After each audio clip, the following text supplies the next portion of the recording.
Doctor Mohammad ইউনূসের নেতৃত্বে গঠিত অন্তর্বর্তী সরকারকে স্বাগত জানিয়ে দ্রুত সময়ের মধ্যে নির্বাচন আয়োজন হবে বলে আশা প্রকাশ করেছেন বিভিন্ন রাজনৈতিক দলের নেতারা। একই সাথে সারা দেশের বিশৃঙ্খল অবস্থা নিয়ন্ত্রণে ব্যবস্থা নেওয়ার দাবি করেছেন তারা।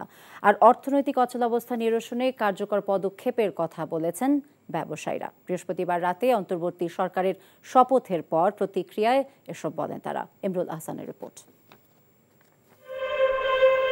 স্বৈরাচার শেখ হাসিনা সরকারের পতনের 3 দিনের মাথায় দায়িত্ব নিল অন্তর্বর্তী সরকার। নতুন এই সরকারের শপথ অনুষ্ঠানে উপস্থিত ছিলেন রাজনৈতিক, কূটনৈতিক, ব্যবসায়ী ও নাগরিক সমাজের প্রতিনিধিরা। শপথের আনুষ্ঠানিকতা শেষে অন্তর্বর্তী সরকার নিয়ে প্রতিক্রিয়ায় রাজনৈতিক দলের নেতারা সবাই ডক্টর ইউনূসের সরকারকে স্বাগত জানান। প্রত্যাশা ব্যক্ত করেন পরিবেশ তৈরি করে দ্রুত নির্বাচনের। নতুন সরকার কেমন হলো? মোটামুটি ভালো হয়েছে। তাদের সবকিছু নির্ভর করবে তাদের সাফল্যের উপরে। অতি দ্রুত নির্বাচন করতে হবে।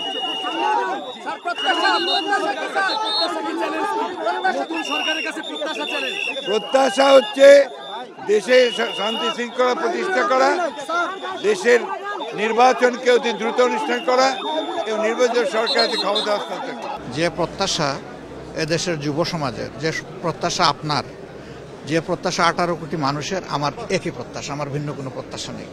আমরা চাই একটা ইনসাফ ভিত্তিক সমাজ যেখানে কোনো ভেদাভেদ এবং বিভক্ত থাকবে না। বর্তমান সরকারের সফলতা কামনা করি এবং যারা শহীদ হয়েছে তাদের আত্মার মাগফিরাত কামনা করি এবং এই সরকার মানুষের আশা পূরণ করতে পারুক, এটাই আমাদের প্রত্যাশা। যেই দাবি নিয়ে শত শত শহীদ বুকের রক্ত ঢেলে দিয়েছে, সেই দাবি দ্রুত বাস্তবায়নের পদক্ষেপ তারা গ্রহণ করতে সক্ষম হবে এবং নতুন একটা অধ্যায় রচনা করতে সক্ষম হবে, এটা আমার আন্তরিক কামনা।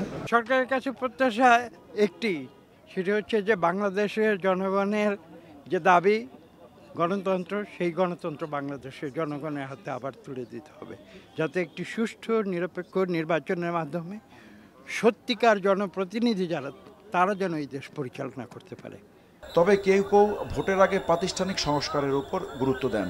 মনে রাখতে হবে এটা একটা রুটিন সরকার।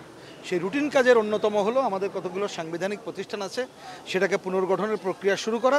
আর সবচেয়ে বড় কাজ হচ্ছে যাতে করে সকলের ভোটে দাঁড়ানো এবং ভোটাধিকার নিশ্চিত করা যায়, এর জন্য নির্বাচন ব্যবস্থার একটা আমূল সংস্কার করে নির্বাচনের দিকে আগাবে। তো নতুন বাংলাদেশ গড়া মানে একটা হিউজ টাস্ক। এইটার যাত্রাটা ওনারা শুরু করে দেবেন। সাকসেসফুলি করলে ওই মানে ভালো একটা শুরু, বাকিটা শেষ করে যদি সুবিধা হয়। Good start is almost the ending. তো সেই অর্থে আমি মনে করি যে তাদের কাছে অনেক কিছু প্রত্যাশা করবার আছে। 15-16 বছরের যে অপরাজনীতি যেই প্র্যাকটিস চলে আসছে, এটা তো আসলে কোনো সরকার 3 মাস 6 মাসে পরিবর্তন করতে পারবে না। বা তারপরে যদি একটা স্ট্রাকচার দাঁড় করানো যায় এবং সবাইকে সাথে নিয়ে যদি কাজ করে, তাহলে আমি শিওর একটা ট্র্যাকে যদি উঠে যায়, বাকিটা ইনশাল্লাহ সময়ের সাথে সাথে আমরা সবাই মিলে ঠিক করে ফেলতে পারব। স্বৈরাচারের পতনের পর সারা দেশে হামলা, সহিংসতার নিন্দা জানিয়ে তা প্রতিরোধে নতুন সরকারকে কঠোর পদক্ষেপ নেওয়ার আহ্বান জানান তারা। অর্থনৈতিক বেহাল দশার জন্য সদ্য বিদায়ী স্বৈরাচার শেখ হাসিনা সরকারকে দায়ী করে অর্থনৈতিক গতিশীলতা ফিরিয়ে আনতে কার্যকর উদ্যোগ নেওয়ার দাবি জানান ব্যবসায়ীরা। ছাত্র জনতাকে যেভাবে নির্বিচার হত্যা করা হয়েছে, তাদের বিচারের ব্যবস্থা করতে হবে এবং এ ব্যাপারে বিশেষ আদালত গঠন করা দরকার। 2, অর্থনীতি যে ভেঙে পড়েছে, অর্থনীতিকে পুনরুদ্ধার করা দরকার। আর আইন শৃঙ্খলা ভেঙে পড়েছে, আইন শৃঙ্খলাকে পুনরুদ্ধার করবে এবং এই কয়েকটা কাজ এবং প্রধানমন্ত্রীর যে অসীম ক্ষমতা, সেই ক্ষমতার বিকেন্দ্রীকরণ করা দরকার। এই কয়েকটা করলেই আমরা সন্তুষ্ট। এখন তো ব্যবসা করা খুবই মুশকিল। এটা তো চতুর্মুখী সমস্যার ভিতরে আছে ব্যবসায়ী সমাজ। তো সেটা আমি আশা করি ওনারা দ্রুত চেষ্টা করবেন।